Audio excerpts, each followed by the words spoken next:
So it's a new year. Yay! We have to love that. It's a new year. When last we met, we were saying goodbye to 2017, and we were preparing to welcome in 2018. Well, we're here. We are here. So, 2018. So far, so good? Good thing. It's a good thing. But I want 2018 to be our best year ever. Okay? Will you join with me in that? Let us affirm, right, personally and as a community, let us affirm 2018 will be our best year ever. Best year ever. I want this year to be the year that you meet the love of your life. Okay? See, we have people. Okay. I want this year to be the year that makes your career. Okay? This is it. I want this year to be the year of your financial prosperity. Just, good stuff. I want this year to be the year of your best health ever. Your best health ever. I want us to break open the floodgates of spiritual power and manifest the life of our dreams. Yes, do you feel like you can do that this year? Can you commit to that? Thank you. You with me? Okay, so how do we do that? We do that by going back to basics. We're going back to basics. Maybe we've picked up a couple of little habits along the way that do not support our spiritual growth. Maybe we have fallen off of our spiritual practice here and there. Maybe we've chosen to do something else when our meditation cushion is calling us. Right? We're like, no, quiet, I got other things to do. Maybe we are praying as a last resort instead of a first response. See, we're spiritual first responders. That's who we are. This is our first place we go is prayer, not the last place. It's not last resort, it's first response. Corrie ten Boom said this. She said, is prayer your steering wheel or your spare tire? We are spiritual first responders. It is up to us. We have maybe our affirmations over this past year, maybe our affirmations got a little tinged with fear or with doubt, or maybe we're just being too realistic, right? That's a killer. I just want to be rational. I don't want to, hope for too much. We start lowering our own bar. Maybe we wandered off somewhere into the past, regretting stuff, or into the future, worrying about stuff. But we're not present in the now where our spiritual power is. The only place where we can enact change is right here in the present moment. So maybe we've wandered off and we're wondering why our affirmations and our prayers aren't working. Well, we're not here with them. So we go back to basics. We go back to basics. We go back to when it was like when we first discovered this philosophy. You remember what that felt like? Remember when you first discovered and you started to test it and you started to do what Ernest Holmes said, right? Throw the books out the window. Not literally, but you never know. But you throw the books out the window and you start doing the work. You start experimenting, like Ernest Holmes said, experimenting with these truths and getting manifestations. And wasn't that cool? Remember what that was like, that honeymoon phase? We dove in wholehearted. We didn't even question it. We started doing affirmations. We started doing 5-step prayers, even if we didn't know how to do them. We just kept counting on our heads like, God is all there is. Okay, I am one with God. We started doing that, and we started getting change, that honeymoon period, right? What do they say? We start manifesting princes, palaces, and parking places. I love that, right? That was our honeymoon phase. We prayed, we affirmed, we visioned. Stuff started changing in our lives. And we did it in total innocence and total trust. We didn't doubt a thing. We just okay, let's just dive in and do it. And things changed around us, right? And so here we are. We've gotten to the place where it's like, what, same old, same old? Things happen, whatever. So maybe those are the kinds of results you're getting.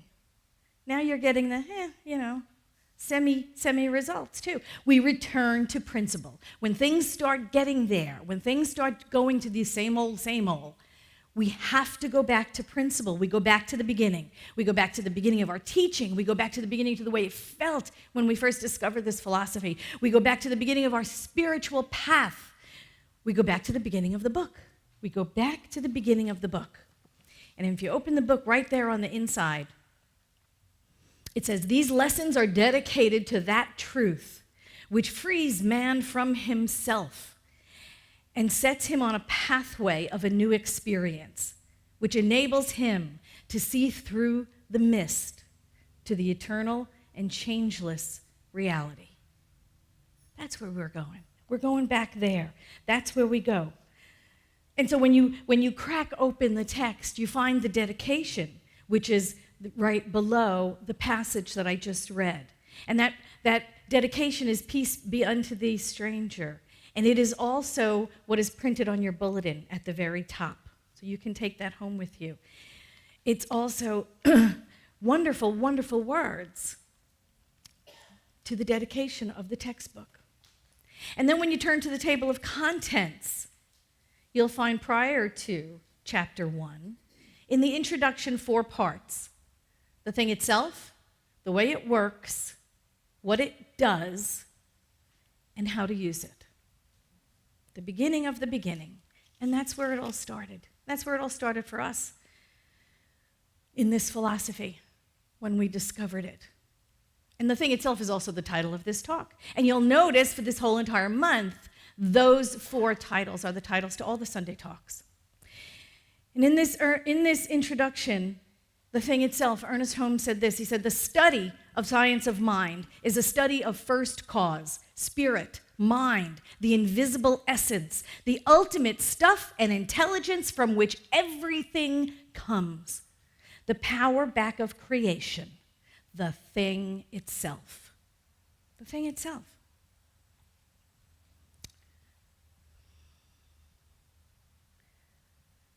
What we as humans know about the thing itself is that it is creation.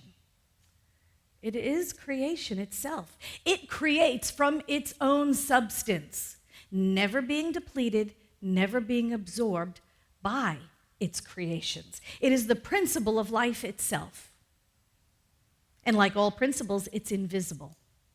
It is the invisible behind the visible. We don't see principles, we just use them. Right? You don't see electricity, you use electricity. You don't see gravity, you see its effects on things. Ernest Holmes was fond of saying, if we mix 2 colors together, we'll get a 3rd color. All the time. Works the same way for everyone. If I mix red and yellow together, I'm going to get orange. If you mix red and yellow together, you will get orange. It does not matter who mixes red and yellow together. We will get orange. That's the principle. The principle, as Ernest Holmes said, is no respecter of persons. It works the exact same way every single time, regardless of who is using it. Universal principles do not play favorites, and that's what the thing itself is. It is a universal principle. We go back to the Bible and we want to correspond that to the Bible. In Matthew 5:45, it's that God sends the rain on the just and the unjust, right? Rain rains. It doesn't choose who it's going to rain on. Same thing with this principle. It is a universal principle. It responds to all alike, no favorites. The thing itself is a principle. It is not a personality. It's not a big daddy in the sky. Just got to get over that. It doesn't reward some and punish others. Doesn't get angry. Doesn't favor one group of people over another. Sorry, dudes, no chosens. The principle, the thing itself is a principle. It creates. That's what it does. It creates. We must eliminate from our vocabulary any references to the belief that God is some kind of guy or some kind of, even when you say Mother, Father, God, that's not right. Because it transcends even that. It transcends gender. It is a principle. It's a principle. And we have to also eliminate from our vocabulary any sort of idea that God has a plan for us. Sorry if that disappoints you a little bit, But there is no plan for your life other than the one you have. There is no other plan for your life other than the plan you have envisioned for yourself. And when you think things are not working out the way that you envisioned them, remember, you were not born under a bad sign. God has not forsaken you. You are not cursed or hexed or suffering from bad luck or a poor horoscope. Oh, God forbid those people. A poor horoscope. Or God's just forgotten all about you. None of that is true. The only thing that happens is life responds to us. And it reflects back to us what we are feeling, what we are steeped in, what we are resonating with, what we are at our basic core believing is true about our life. So when we get that out of the way, when we get the fear out of the way, when we get the fear of angering the man God out of the way, or that God likes and dislikes certain things or certain people, or likes or dislikes us, when we can get all of that out of the way, we can begin to see the philosophy that is science of mind. It is a metaphysical study, and so we have to approach it in faith, in optimism, with the sense of joyous expectancy all the time. We are surrounded by a power and presence which responds to our predominant feelings and beliefs and outpictures accordingly. Ernest Holmes said this. He said, "This is the simple meaning of true metaphysical teaching, the study of life and the nature of law, governed and directed by thought, always conscious that we live in a spiritual universe, that God is in, through, as, around, and for us." That is the spiritual truth of the world in which we live, in the manifest universe in which we live. And Ernest Holmes started his radio program every week for years like this. Somehow, somewhere.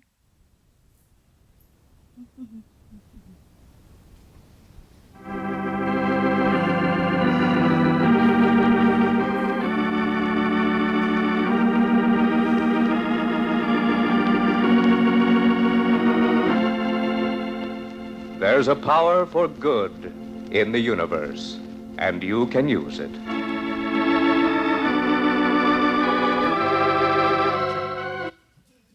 Don't you love that? That is just lovely. The organ music alone is worth the price of admission. Oh my God, I just love it. Every year, 4 years, radio show. No, more than that. How many years did he do that radio show? 3? Oh my gosh. Huh?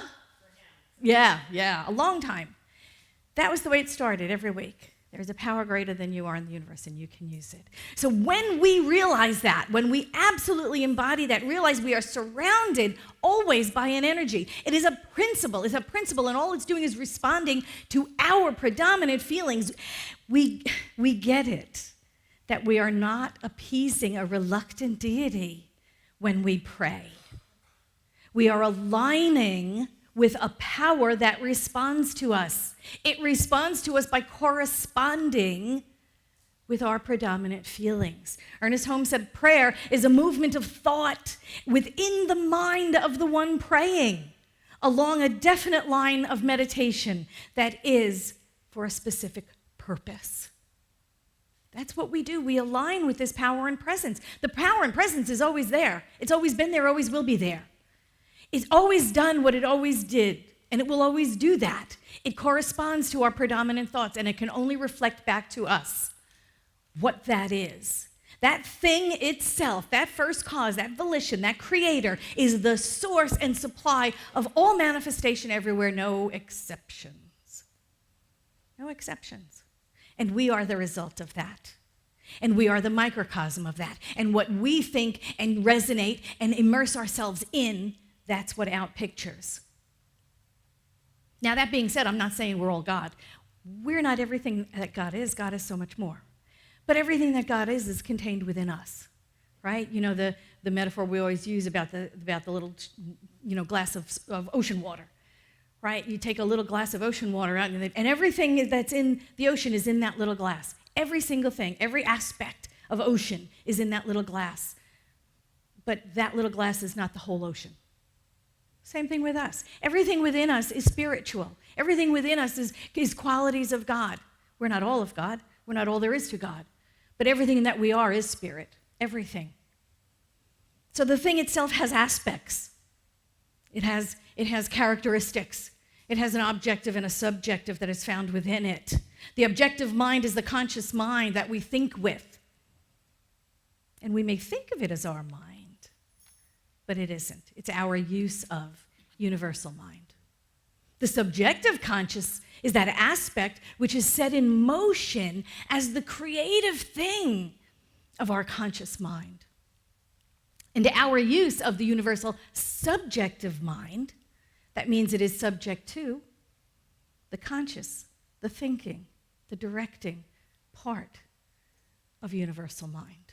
We call that the universal subjective, right? That is the law of mind. So here we are. We are only spirit. We are the microcosm of the macrocosm, and we are here and we are love and law. And Ernest Holmes always said, love points the way. Love points the way, and law makes the way possible. These are the two aspects of the thing itself. And what is that third part? Remember the teaching symbol at the very point? That third part is the manifestation. It is who and what we manifest in this world. And Ernest Holmes said this. He said, the simplest way to state the proposition is to say that we have a conscious mind that operates within a subjective field, which is creative. The conscious mind is love. The subjective mind is law. And the truth is, we've been doing this our whole lives, haven't we? We have been doing this our whole lives, unconsciously, many times. You know, when you're standing in that line and you're like, oh, God, this always happens to me. And the universe says, yes, yes, it does. Because it can't say anything else. They always close the door right when I'm getting ready to go through it. Yeah, okay, sure it does. Every time we make those affirmative statements, whether they are affirmations of our brilliance, affirmations of our limitlessness, or affirmations of our loneliness, or affirmations of our poor health, or affirmations of our fear, whatever they are, the universe says yes. So what are you affirming? So going back to the beginning of the book, going back to the beginning of our philosophy, going back to the beginning of the way we felt when we discovered this teaching is always the answer. Going back to the beginning of the book. And that's why a lot of centers for spiritual living around the globe go back to the beginning, these 4 parts before chapter 1, in January. Because you feel like it's a new slate, it's a new year. I want to recreate my life. I want a bigger, better, broader, brighter, more wonderful out-picturing of what my life can be. So this is the place to do it. If we are seeking fundamental change, a life greater than previously known, more wonderful than ever before, we are on this pathway of unfoldment.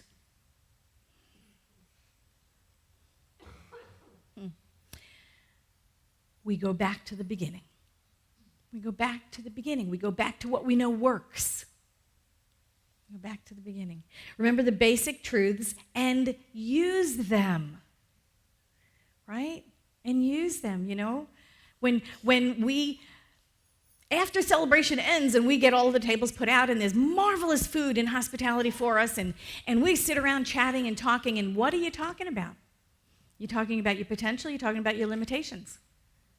Oh my God, I just got back to the doctors, I'll tell you what the doctor said. Oh my God, I got this thing over here and I got this, and it's like, limitations. Are you speaking to your limitations? Are you, instead of trying to fix what's wrong, we have to resonate with what's right.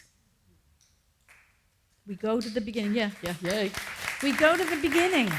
We go to the beginning. We are on a pathway of unfoldment, and it is up to us to choose the thoughts that we think. It's up to us to choose the thoughts that we think, and we do have that. We have that ability to do that.